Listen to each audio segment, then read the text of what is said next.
అయినటువంటి యేసుక్రీస్తు వారి పరిశుద్ధ నామంలో కూడి వచ్చిన ప్రతి ఒక్కరికి వందనములు. మరి ఈరోజు దేవుడు అనుగ్రహించినటువంటి గొప్ప మహాకృపను బట్టి ఒక స్త్రీని గురించి మనం తెలుసుకోబోతున్నాం. ఆ స్త్రీ పేరు అబీగయిలు. ఏం పేరు? అబీగయిలు అంటే దావీదు గారి భార్య. అసలుకైతే దావీదు గారి భార్య కాదు, నాబాలు గారి భార్య. మరొకసారి ఈమె గురించి వెనక చరిత్ర ఒకసారి చూసుకుంటే దావీదు గారి నుంచి వద్దాం. ఫస్ట్ దావీదు గారు చిన్న వయసులో ఉన్నప్పుడు, ఇజ్రాయేలీలో ఉన్నప్పుడు, ఈయన మరి ఫిలిస్తీన్లో నుండి గొలియాతు గారు వచ్చి సంహరిస్తాను అని చెప్పి మరి ఛాలెంజ్ చేసినటువంటి సిచ్యువేషన్లో దావీదు గారు నిలబడి సౌలు గారి కంటే మహాయోధుడు అని చెప్పి పేరు తెచ్చుకున్నటువంటి దావీదు గారు మరి సౌలు గారు కుట్ర పన్నాడు అనమాట దావీదు గారి మీద. ఎందుకంటే చుట్టుపక్కల ఉన్న వాళ్ళందరూ దావీదే గొప్పవాడు, దావీదే చేయగలిగాడు ఈ పని.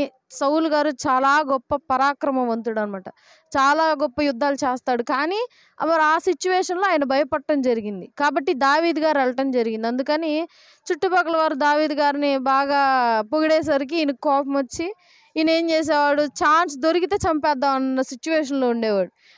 దావీదు గారు చక్కగా కూర్చొని అట్లా గోడ మీద కూర్చొని ఇట్లా సితారా వాయిస్తూ ఉంటే సౌలు గారు వెంటనే ఈటు తీసుకొని పొడుస్తారనమాట. అది వచ్చి కరెక్ట్గా పక్కన తగిలిద్ది. భయం వేసిద్ది, ప్రాణ భయం. ఆయన ఉన్నటువంటి కోటలంతా ప్రాణ భయం దావీదు గారి. తర్వాత సౌలు గారి మొదటి కుమారుడికి ఆయన పారిపోయేలా చేసి నువ్వు వెళ్ళిపోయే ఇక్కడ నుండి, లేకపోతే నిన్ను చంపేస్తాడు అని చెప్పి ఆయన ప్రాణాలు కాపాడుకోవటానికి ప్రాణాలు అరచేతిలో పెట్టుకొని పరిగెడుతూ ఉంటాడు. ఆ సిచ్యువేషన్లో ఆ టైంలో నాబాలు గారి యొక్క పశువుల్ని మేపేటువంటి వారిని ఈయన యొక్క సైనికులందరూ కాపాడతారనమాట.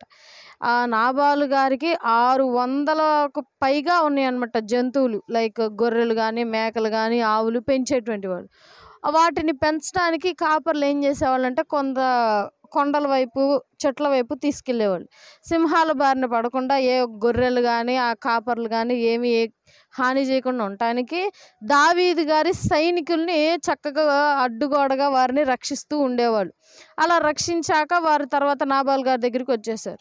తర్వాత వీళ్ళు బాగా గుర్తుపెట్టుకున్నారు. ఎందుకనంటే మాకు సహాయం చేశారు, మా ప్రాణాలు నిలిపాడు, మా సంపద నశింపకుండా చేశాడని చెప్పి మంచి పేరు ఉంది వారికి. దావీదు గారు ఏం చేశారు, తమ సైనికులకి ఆహారం కావాలని చెప్పి ఏం చేశారు అని అంటే కొంతమందిని పంపించాడు నాబాల్ గారి దగ్గరికి. ఇదిగోండి ఇలా నేను చెప్పింది వారికి చెప్పండి. ఏం చెప్పాడు దావీదు గారు చూద్దాం బైబిల్ వచనంలో. మొదటి సమూయేలు గ్రంథము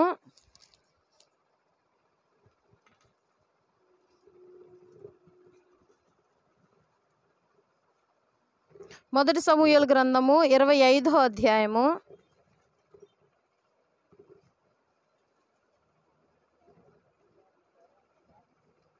5వ వచనం నుండి చదువుతాను చూడండి. మొదటి సమూయేలు గ్రంథము 25వ అధ్యాయము 5వ వచనం. తన పనివారిలో 10 మందిని పిలిచి వారితో ఇట్లా నేను, మీరు కర్మేలునకు నాబాలు నొద్దకును పోయి నా పేరు చెప్పి కుశల ప్రశ్నలు అడిగి నా భాగ్యవంతునితో నీకును నీ ఇంటివానికి నీకు కలుగు అంతటికి క్షేమవును గాక అని పలికి ఈ వర్తమానము తెలియజెప్పవలెను. ముందేం అడగాలంటే కుశల ప్రశ్నలు అడగాలంట. ఫస్ట్ రాగానే ఎవరికైనా దూర బంధువులు కానీ చుట్టాలింటికి కానీ మనం వెళ్తే ఏం అడుగుతాం? ఏం కూర వండారని అడుగుతారా? ఏం పనులు చేసుకున్నామని అడుగుతారా? బాగున్నారా, అంతా సౌఖ్యమేనా, అంతా బాగానే ఉందా, ఎలా జరుగుతుంది, ఎలా ఉన్నారు, కుశల ప్రశ్నలు అడగటం. సో ఇలా అడిగి ఇప్పుడు సంగతిలోకి రండి. ఏంటా సంగతి? నీ యొద్ద గొర్రెల బొచ్చు కత్తిరించు వారున్న సంగతి నాకు వినబడెను. నీ గొర్రెల కాపరులు మా దగ్గర నుండగా మేము వారికి ఏ కీడును చేసి ఉండలేదు. వారు కర్మేలులో నున్నంత కాలము వారేదియు పోగొట్టుకొనలేదు. నీ పని వారిని నీవు అడిగిన ఎడలా వారలాగు చెప్పుదురు. కాబట్టి నా పని వారికి దయచూపుము. శుభదినమున మేము వచ్చితిమి కదా, నీకిష్టము వచ్చినట్లు నీ దాసులకు నీ కుమారుడైన దావీదునకు ఇమ్ము. దావీదు పనివారు వచ్చి అతని పేరు చెప్పి ఆ మాటలన్నిటినీ నాబాలునకు తెలియజేసి కూర్చుండగా, ఇదిగో నేను మీ పనివారు ఏం చేశారంటే గొర్రెల మందను వేసుకొని కర్మేలుకు వచ్చారు. నేను అప్పుడు వారిని ఏం చేయలేదు, వారికి నేను రక్షణ కలుగు చేశాను, కావాలంటే నీ పనివారిని కూడా అడుగు చెప్తారు. కాబట్టి నువ్వేం చేయాలి నాకు తిరిగి సహాయం అంటే, నా పనివారి మీద దయించి కొంత ఆహారం ఇచ్చి పంపించు అని అంటాడు. ఇక అప్పుడు ఈయన అంటాడు, దావీదెవరు, యెషయి ఎవరు అని అంటాడు అని పొగరగా రోషంగా మాట్లాడతాడు అనమాట. ఇవన్నీ పనివారు వింటారు, అంటే రక్షింపబడిన పనివారు ఉంటారుగా, వాళ్ళు వింటారు పక్కన నుండి. విని గబగబా వెళ్ళి అబీగయల్ గారి దగ్గరికి వెళ్ళి చెప్తారమ్మా, మరి మాకు సహాయం చేయటం నిజమే, వాస్తవమే, కానీ అని ఇక్కడ పనివాడు భలే మాట అంటాడు. ఒకసారి చూద్దాం ఆ మాట.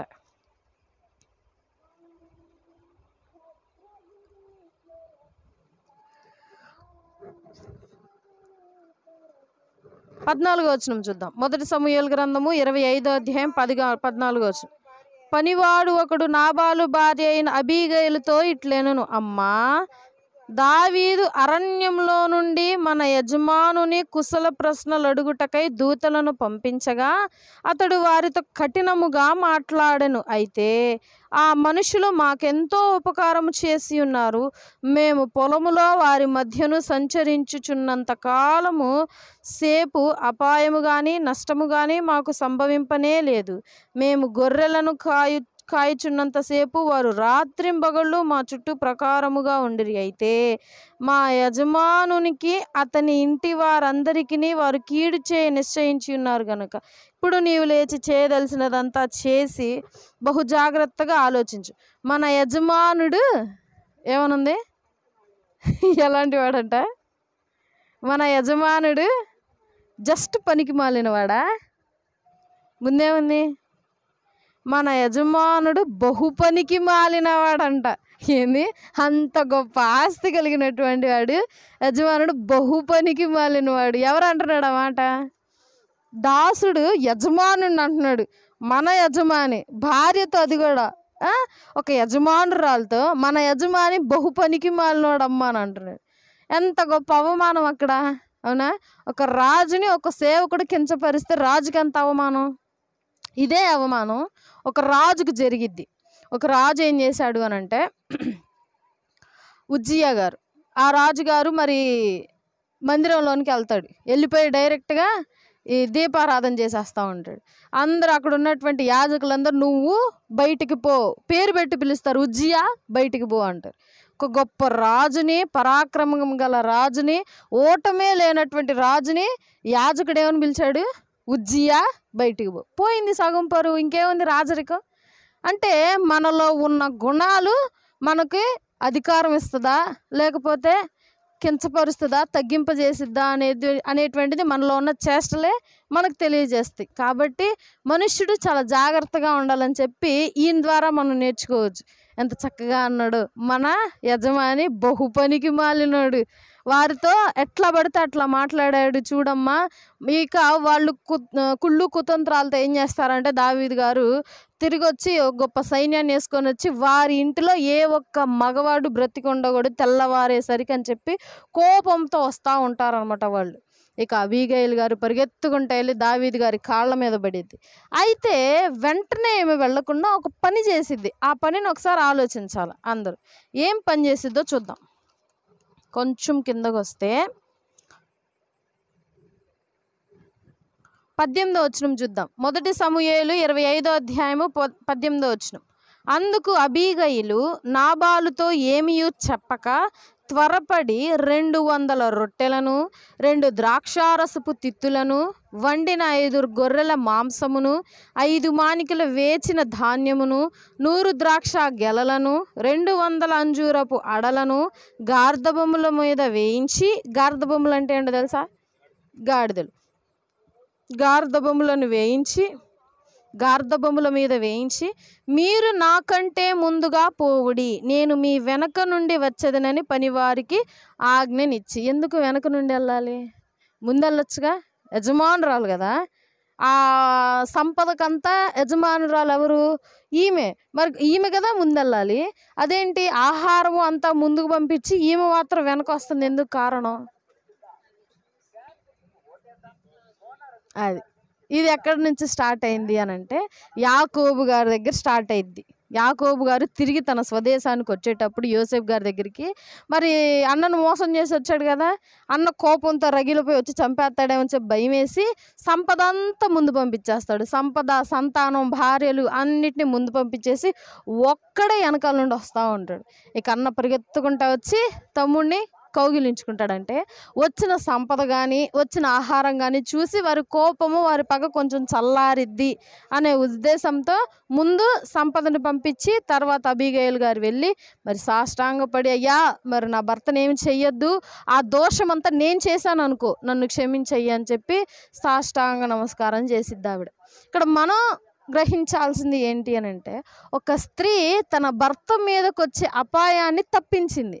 ఒక స్త్రీ చేయగలిగే పనులు ఇవే. కుటుంబాన్ని నిలబెట్టుకోగలదు, కుటుంబాన్ని పడేసుకోగలదు. అదే ఎగ్జాంపుల్గా యెజబెల్ స్త్రీని చూసుకున్నట్లయితే అదే సిచ్యువేషన్ యెజబెల్ ఉంటే ఏం చేసేది, ఎదురెళ్ళి ఈమె చంపేసి వచ్చేది, నా భర్త మీదకే వస్తారా అని చెప్పి.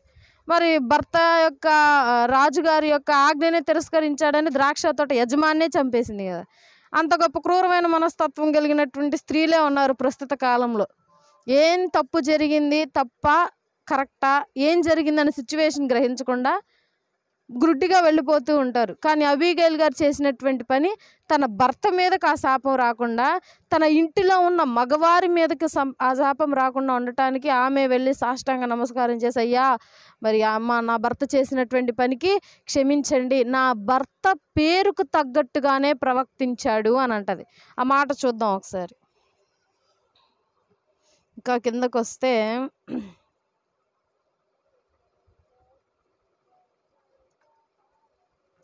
25వ వచనం చూద్దాం. నా ఏలినవాడా, దుష్టుడైన ఈ నాబాలును లక్ష్య పెట్టవద్దు. నాబాలు గారి పరువు అంతా పోయింది. అంత గొప్ప ధనవంతుడైనా సరే దాసుడు ఏమంటున్నాడు, మహా పనికి మాలిన వాడనింది. భార్య ఏమనింది, దుష్టుడు అని చెప్పేసింది. తర్వాత నా ఏలినవాడా, దుష్టుడైన ఈ నాబాలును లక్ష్య పెట్టవద్దు, అతని పేరు అతని గుణములను సూచించుచున్నది. పేరు వారి గుణాలను సూచిస్తుందంట. కొంతమంది పేర్లు ఉంటాయి, ఆ పేర్లకు అర్థవంతంగానే ఉంటారు కొంతమంది, ఆ పేర్లకు అర్థవంతంగా రివర్స్లో ఉంటారు ఇంకొంతమంది. అలా కొన్ని ఎగ్జాంపుల్స్ ఉన్నాయి. ఏమున్నాయి ఎగ్జాంపుల్స్? కొన్ని పేర్లు, యాకోబు పేరుకి అర్థము మోసగాడు, ఆయన జీవితం కూడా అలాగే ఉంది, మోసగాడు. ఇంకా కొన్ని ఉన్నాయి, నీతిమంతుడు అని చెప్పి. తర్వాత ఆయన పేరు ఏమనుంది మరి, అతని పేరు నాబాలు, మోటుతనము అతని గుణము. ఇంకో రెండో అర్థం ఉండిద్ది, స్టార్టింగ్లో ఉండిద్ది. ఒకసారి చూద్దాం. 1 సమూయేలు 25వ అధ్యాయము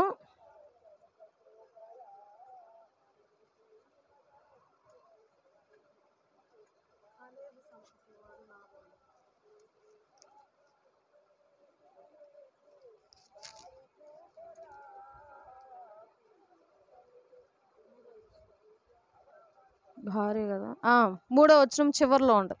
1 సమూయేలు గ్రంథము 25వ అధ్యాయం 3వ వచనం చివరిలో.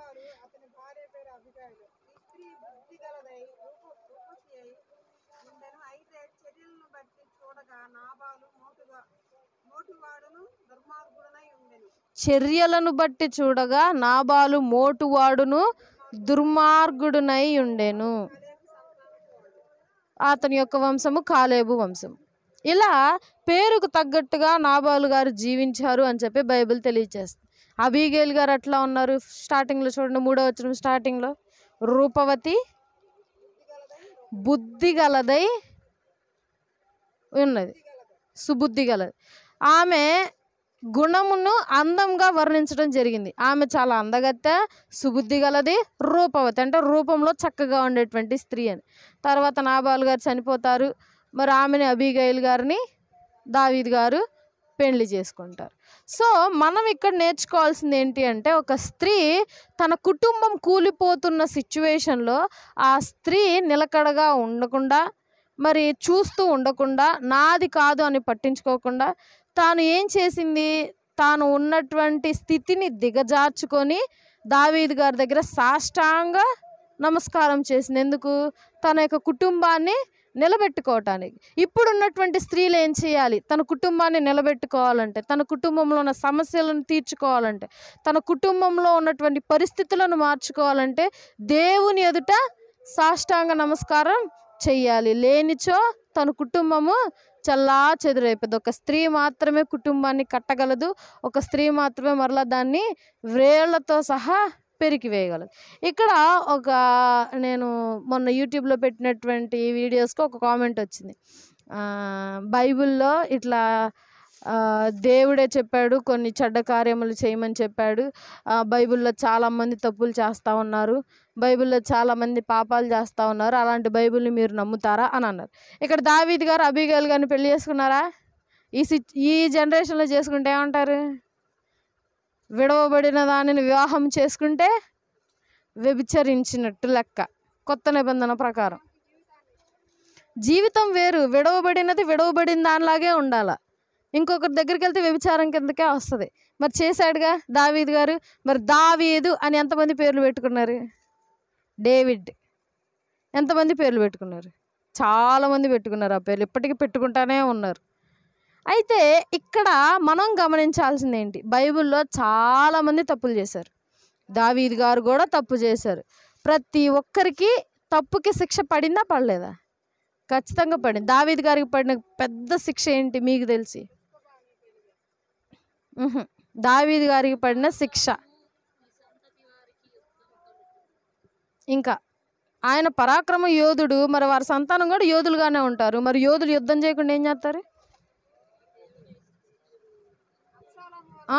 అది పారిపోవటం ఓకే. మరలా వస్తాడు, రాజ్యం వచ్చింది, అబ్షాలోము గారు చనిపోతారుగా. అది గొప్ప శిక్ష ఏంటి అని అంటే అది. ఆయన ఎంత ఆశపడ్డాడో మందిరాన్ని కట్టాలి, నా చేతులతో కట్టాలి, దేవునికి చక్కటి మందిరంలో ఆ మందసాన్ని తీసుకొచ్చి పెట్టాలంటే దేవుడు నీ చేతులతో నాకు మందిరం కట్టద్దు, ఎందుకంటే నీ చేతులు నిండా రక్తం, ఆ రక్తంతో నాకు మందిరాన్ని మాత్రం కట్టద్దు అని చెప్పి, సరేనయ్యా అని చెప్పి ఆ మందిరాన్ని కట్టాల్సిన రాయి రప్ప అవన్నీ తీసుకొచ్చి సమకూర్చి కుమారుడైనటువంటి సొలొమోను గారి చేత కట్టించాడు. అలాగే బైబిల్లో ఉన్నటువంటి ప్రతి ఒక్కరికి శిక్షలు పడ్డాయి. వీరందరూ మానవులు మాత్రమే. మరి బైబిల్లో ఇలా వీళ్ళు చేశారు కదా, ఎగ్జాంపుల్గా కూతుళ్ళతో తండ్రి పాపం చేశారు కదా, అట్లాగే మీరు కూడా చేస్తారా? అట్లాగే ఉంది కదా బైబిల్లో అని అంటారు. ఇప్పుడు బైబిల్లో ఉన్నటువంటి ప్రతి ఒక్కరు మానవుడే అని చెప్పి బైబిల్ తెలియజేస్తుంది. కానీ మిగతా గ్రంథాల్లో చూస్తే ఆ గ్రంథాల్లో ఉన్న ప్రతి ఒక్కరు దేవుళ్ళు, దేవతలేగా. మరి వాళ్ళు పాపాలు చేశారా లేదా? మరి వాళ్ళు నేను కొలుస్తున్నారా లేదా? మరి అంతే కదా. ఇక అవన్నీ ఎందుకు, పెద్ద టాపిక్ అయిపోయింది.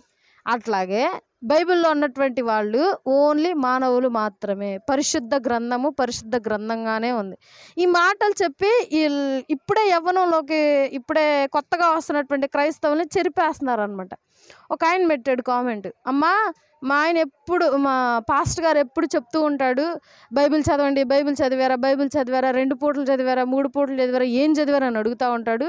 నేను మా బ్రదర్ చెప్పాడు, ఆ బ్రదర్ చెప్పినట్టుగా వెతికి చూస్తే దొరికింది, తప్పులు ఉన్నాయి బైబిల్లో, ఈ దేవుడు మంచోడు కాదు, ఈ బైబిల్లో చాలా పాపాలన్నీ, లోకంలో లేనన్ని పాపాలన్నీ బైబిల్లో ఉన్నాయని నేను తెలుసుకొని మారానమ్మా, ఈ రొచ్చులో నుండి బయటకు వచ్చాను అన్నాడు ఆయన. బైబిల్ అంటే ఏంటది? రొచ్చు అంట. ఈ రొచ్చులో నుండి ఆయన బయటకు వచ్చాడంట. అంటే ఎట్లా ఉందంటే ఇది, ఒక ఆయన, ఒక భక్తుడు, ఎవరో కాదు, ఆర్కే మూర్తి గారు, రేడియో ప్రసంగికుడు ఆర్ఆర్కే మూర్తి గారు. ఆయన అంట స్టార్టింగ్లో ఆయన ఏం చేసేవాడంటే సువార్తలు, మార్కు సువార్త, మత్తయి సువార్త, ఈ సువార్తల్లో తప్పులు ఎతకాలని చెప్పి బైబిల్ చదవటం స్టార్ట్ చేశాడంట. ఏం ఎతకాలి? తప్పులు వెతకాలని బైబిల్ చదవటం స్టార్ట్ చేసి ఆ 4 సువార్తలు ముగించాక ఆయనలో ఉన్న తప్పులు గుర్తించాడంట. ఆయన బైబిల్లో ఆయన తప్పులు ఎతకాల్సింది పోయి ఆయనలో ఉన్న తప్పుల్ని బైబిల్ బయటేసింది. అంటే మానవుడు ఏం వెతకాలని ఆలోచిస్తున్నాడు? బైబిల్లో తప్పులు ఎతకాలని ఆలోచిస్తున్నాడు. ప్రతి ఒక్క మానవుడు చేసేది అదే. వేరే వాళ్ళు అన్యులు తీసుకొచ్చి ఇదిగో బైబిల్లో ఇది ఉంది కాబట్టి ఇది తప్పు అని అంటారు. మిగతా వాళ్ళు ఏం చేస్తారు? దాన్ని నమ్మేస్తారు. నాకు చాలా బాధ వేసింది, రొచ్చు అంటున్నాడు ఏంది, ఇంత పెద్ద మాట అనేసాడు ఏంది అనిపించింది. బైబిల్లో ఉన్న వాళ్ళందరూ మానవులే, వాళ్ళు పాపం చేశారు, అట్టి విధంగా నీవుంటే అదే శిక్ష నీకు వచ్చిద్ది.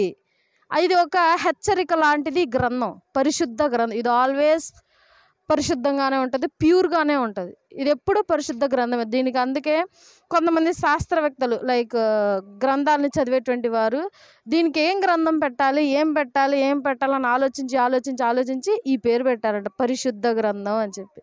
అందరూ సమకూడి పిచ్చిపెట్టి ఎవరు వీటికి ఏం పేర్లు పెట్టాల, ఎక్కడెక్కడో రాస్తావన్నిటిని సమకూర్చి ఒక పుస్తకంగా తయారు చేసి ఆ పుస్తకంలో మనకు అవసరమైన వాటికి ఉంచి మిగతాయి పక్కన పెట్టారు. కాబట్టి ఈ పరిశుద్ధ గ్రంథంలో ప్రతి ఒక్క మానవుడు తప్పు చేసిన వాడే. మనకెందుకు సూచనగా అంటే ఈ మానవులు చేసే పాపం కామన్ పాపాలు ఇవి, అవునా కదా, ఇవన్నీ కామన్ పాపాలే. ఇప్పుడు నాబాల్ గారు ఉన్నారు, గొప్ప ధనవంతుడు, పొగరు చూపించాడు. మనం ఇప్పుడు చూపించమా? మనకు కొంత ఆస్తుంటేనే ఎగిరిపోతాం మనం. ఎందుకు? మనకు ధనం ఉంది, మనం మంచి ఇల్లు ఉన్నా సరే మనకు కొంచెం గర్వం వచ్చింది, మంచి బట్టలు వేసుకున్నా సరే గర్వంగా ఫీల్ అవుతాం, మంచి ఉద్యోగం ఉన్నా గర్వంగానే ఫీల్ అవుతాం. ఇవన్నీ కామన్ అనమాట, కామన్ పాపాలు. అట్లాగే వీళ్ళు కూడా చేశారు. వాళ్ళు చేసిన దానికి వాళ్ళు అనుభవించింది మనకు చూపిస్తున్నాడు దేవుడు. కాబట్టి అవి మనం చేస్తే మీకే వస్తాయి అని చెప్పి హెచ్చరికగా ఈ పరిశుద్ధ గ్రంథం ఉంది తప్పితే వీటిలో ఉన్నాయి మనం చేయమని చెప్పి దేవుడు ఎక్కడ చెప్పాడా? చెప్పలా. కాబట్టి ఇవన్నిటిని వీరి లిటికలు తెలుసుకోవట్లేదు, ఎవరు చెప్పట్లా. అన్యులకు కూడా తెలుసు మళ్ళీ వీటి లిటికలు, కానీ వీటిని వాళ్ళు చెప్పరు బయటికి. ఎందుకు? వాళ్ళు చేయాల్సింది ఏంటి? వీటి నుండి పక్కకు తీయాలి వాళ్ళని. అసలు ఏమంటారు, వీటికి ఒక పెద్ద పని అనమాట, ఇదొక ఉద్యోగంలాగా చేసేస్తున్నారు అందరూ. క్రైస్తవులను మార్చేయాలి, క్రైస్తవుల మెంటాలిటీని మార్చేయాలి, వాళ్ళ విశ్వాసాన్ని మార్చేయాలని చెప్పి పొద్దునంతా ఉద్యోగం చేసి పార్ట్ టైం జాబ్గా చేస్తున్నారంట. ఇది నేను విన్నాను అనమాట. ఇది ఒక పార్ట్ టైం జాబ్గా క్రైస్తవులను మార్చే విధంగా చేస్తున్నారంట. ఇదొక రొచ్చు, ఇదొక పాడు గ్రంథము. ఈ గ్రంథం నుండి మార్చడానికి పార్ట్ టైం జాబ్లా చేస్తున్నారంట మనుషులందరూ. ఎంత పాపం అసలు. కనీసం ఈ బైబిల్లో ఉన్న ఒక పొల్లును అక్షరం తీసేస్తేనే బైబిల్లో ఉన్న తెగుళ్ళన్నీ వచ్చేస్తాయి అని బైబిల్ గ్రంథంలో ఉంది. అట్లాంటిది ఒక క్రైస్తవుడిని మారిస్తే ఇంకెంత పాపము, ఇంకెంత దోషం ఆ కుటుంబానికి. అలా ఉంటుందన్నమాట. కాబట్టి మన విశ్వాసాన్ని మనం చేతబట్టుకోవాలి. అంతము వరకు సహించువాడే ఆయనను చూచును, పరలోకంలోనికి ప్రవేశించును. కాబట్టి మన విశ్వాసమును గట్టిగా పట్టుకోండి. ఎవరు దొంగిలించడానికి వీలు లేనంతగా దేవునిలో విశ్వాసంగా ఉండండి, ఎదగండి అని చెప్పి ఈ రాత్రి కాలంలో మనవి చేస్తూ చిన్న మాటలు మన వినికిడిలో దేవుడు దీవించి ఆశీర్వదించును గాక. ఆమేన్.